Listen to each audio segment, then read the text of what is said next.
Welcome students. आज BCom part second year के business statics का जो टॉपिक है इंडेक्स यानी कि सूचकांक। सूचकांक क्या हैं, इनकी परिभाषाएं क्या हैं, इनके कितने प्रकार होते हैं, ये कहाँ पर यूजफुल होता है, इस वीडियो में अपन देखेंगे। सूचकांक की परिभाषा देखते हैं। सूचकांक परिवर्तन मापने की ऐसी विधि है, ऐसे परिवर्तन जिनको केवल मुद्रा के रूप में मापा जा सके, अर्थात दो अवधियों के औसत परिवर्तनों के सापेक्ष माप को क्या कहा जाता है, सूचकांक कहा जाता है। अर्थात केवल सूचकांक मुद्रा के रूप में मापा जा सकता है और दो अवधियों के औसत परिवर्तनों के सापेक्ष मूल्य को क्या कहा जाता है, सूचकांक कहा जाता है। दो शब्दों से मिलकर बना है, सूचक प्लस अंक, अर्थात इसका मतलब होता है दिशा निर्देश से बनने वाला अंक। बात करें सूचकांक का निर्माण सर्वप्रथम इटली के सांख्यिकी कार्ली को दिया जाता है, यानी कि सर्वप्रथम जो उसकी स्थापना हुई, निर्माण कार्य हुआ, वो सर्वप्रथम इटली के जो सांख्यिकी था कार्ली को दिया गया है। बाउले क्या बोलते हैं, सूचकांक ऐसे सूचकों के प्रभाव के परिवर्तनों का अध्ययन करने के लिए जिन्हें प्रत्यक्ष रूप से मापा नहीं जा सका। सूचकांक क्या है, मौद्रिक मूल्य जो कि अपन ने यहाँ पर देखा था, मुद्रा के मूल्य और वास्तविक मूल्य मल्टीप्लाई 100, तो ये होता है सूचकांक, इंडेक्स। अब इंडेक्स की परिभाषा देखते हैं अपन, क्या क्या परिभाषा है।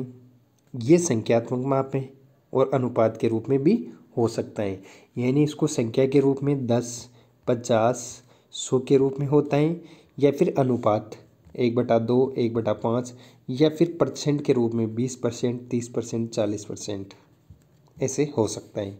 गुणोत्तर माध्य से निकाले गए निष्कर्ष सर्वश्रेष्ठ माने जाते हैं क्योंकि गुणोत्तर माध्य में सभी मूल्यों का समावेश होता है। यानी कि जो माध्य निकालेंगे अपन, उसके बाद जो निष्कर्ष निकालेंगे, जो निष्कर्ष निकाले जाते हैं वो गुणोत्तर माध्य से लिए गए मूल्यों के आधार पर जो इंडेक्स निकाले जाते हैं वो सबसे सर्वश्रेष्ठ होते हैं, यानी कि सही होते हैं। इसमें आर्थिक वायुदाब मापक यंत्र भी कहा जाता है, यानी सूचकांक को आर्थिक वायुदाब मापक यंत्र भी कहा जाता है। आर्थिक मतलब इकोनॉमिक, अपन उसमें चेक कर सकते हैं कितनी मुद्रास्फीति बढ़ रही है, कितनी महंगाई बढ़ रही है, ये सारी अपन सूचकांक के आधार पर ही देखते हैं।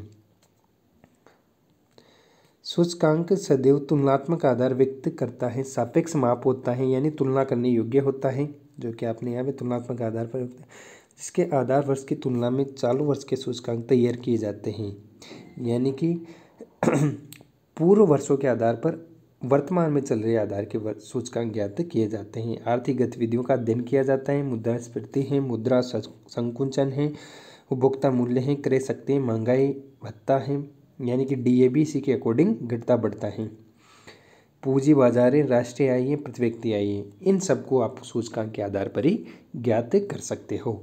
यानी कि 2020 चल रहा है उसकी वैल्यू अपन आधार वर्ष जो कि अभी शायद 2013 है या 14 में उपभोक्ता मूल्य सूचकांक का, उसके आधार पर अपन ज्ञात करते हैं। आर्थिक परिवर्तन एक विधि से ज्ञात सूचकांक को दूसरी विधि में परिवर्तन अर्थात स्थिति के आधार से श्रृंखला आधार में परिवर्तन होता है, यानी कि आधार वर्ष होता है अलग अलग, तो एक आधार वर्ष से दूसरे आधार और दूसरे आधार वर्ष से स्थिर आधार पर अपन चेंज कर सकते हैं। आधार पर परिवर्तन एक आधार वर्ष के स्थान पर अन्य आधार वर्ष को मानकर सूचकांक ज्ञात करना, यानी कि आधार वर्ष अपन चेंज कर सकते हैं, एक फिक्स आधार वर्ष को मानकर अपन अगले वर्षों का सूचकांक ज्ञात कर सकते हैं। अब देखते हैं टाइप्स, सूचकांक इंडेक्स कितने प्रकार के होते हैं। फर्स्ट बात करते हैं मूल्य सूचकांक, जिसको अपन प्राइस इंडेक्स करते हैं, इसमें वस्तुओं का मूल्य ज्ञात करते हैं अपन। तो इसकी परिभाषा देखते हैं। सूचकांक दो विभिन्न अवधियों के बीच के वस्तुओं के मूल्य में होने वाले परिवर्तन के माप को मूल्य सूचकांक कहलाता है, यानी जो अवधि होगी, यानी जैसे बात करें अपन 2011 से लेकर 2020, तो इसके बीच वस्तुओं के जो मूल्य में वृद्धि हुई है उसके मूल्य को मापने के लिए परिवर्तन को सूचकांक जो होगा वो मूल्य सूचकांक कहलाएगा। मात्रा सूचकांक, इसमें दो अवधि से संबंधित, इसमें मूल्य को मापा जाता है, इसमें वस्तु की मात्रा को मापा जाता है, तो होगा मात्रा सूचकांक, जैसे औद्योगिक उत्पाद, कृषि उत्पाद सूचकांक। अर्ध सूचकांक जिसको वैल्यू इंडेक्स कहा जाता है, ये क्या होता है, इन दोनों से मिक्स होता है, अर्थात अर्ध सूचकांक ऐसे सूचकांक जो केवल मूल्य और मात्रा के आधार पर ही नहीं बल्कि दोनों के आधार पर तैयार किए जाते हैं। अर्थात मूल्य सूचकांक तो प्राइस इंडेक्स के आधार पर ज्ञात होता है, मात्रा सूचकांक क्वांटिटी के आधार पर होता है, लेकिन जो अर्ध सूचकांक होता है इन दोनों का मिक्स होता है, दोनों के आधार पर ज्ञात होते हैं। स्पेशल इंडेक्स के होते हैं विशेष घटना के परिवर्तनों के मापे तो तैयार गए सूचकांक विशेष सूचकांक कहलाते हैं। फॉर एग्जाम्पल जमाकर्ताओं की पूंजी सूचकांक, श्रम संघर्ष सूचकांक और ऋण सुविधा के सूचकांक। अर्थात एक स्पेशल कार्य करने के लिए जो सूचकांक यूज किए जाते हैं वो स्पेशल सूचकांक होते हैं, अर्थात विशेष सूचकांक होते हैं।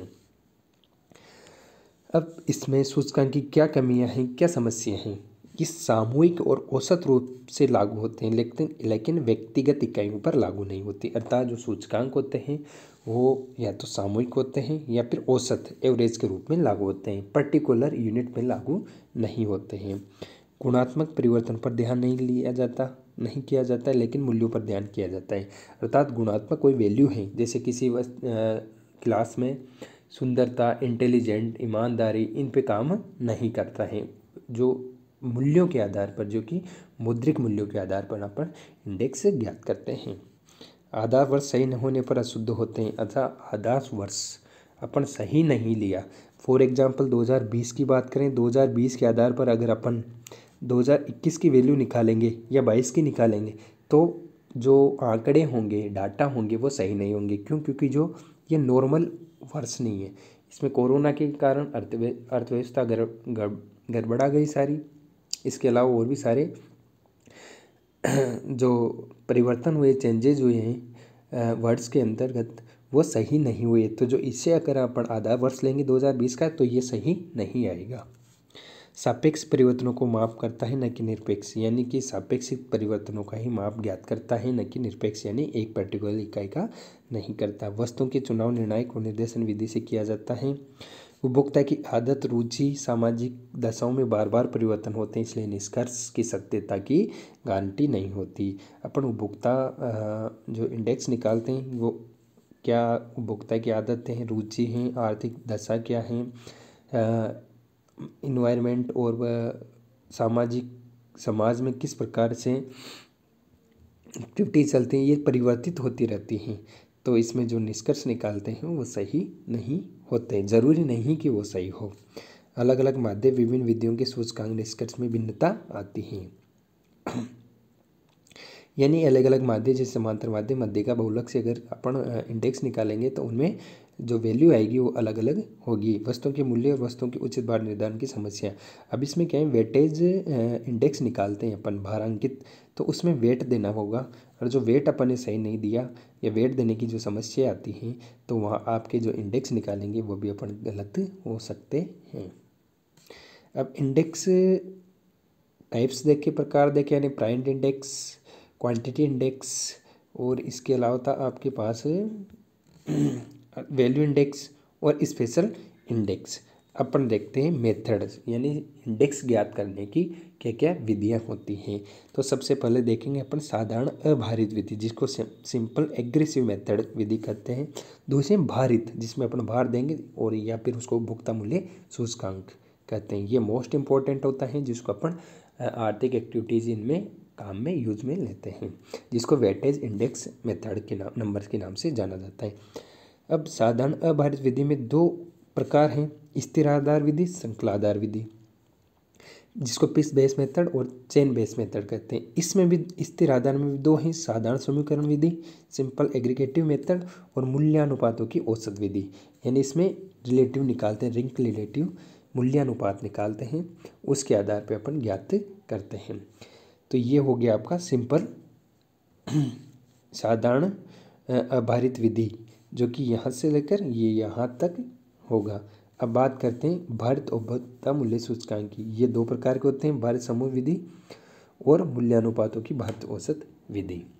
इसको अपन नेक्स्ट वीडियो में देखेंगे, इसके एग्जाम्पल देखेंगे। स्थिर आधार विधि से कैसे इंडेक्स ज्ञात किया जाता है, श्रृंखला के आधार पर कैसे ज्ञात किया जाता है, मूल्यानुपात विधि क्या है, साधारण समीकरण विधि क्या है। इसके बाद भारित के आधार पर दोनों मेथड से कैसे अपन इंडेक्स निकालेंगे। इस वीडियो में इतना ही। Thank you.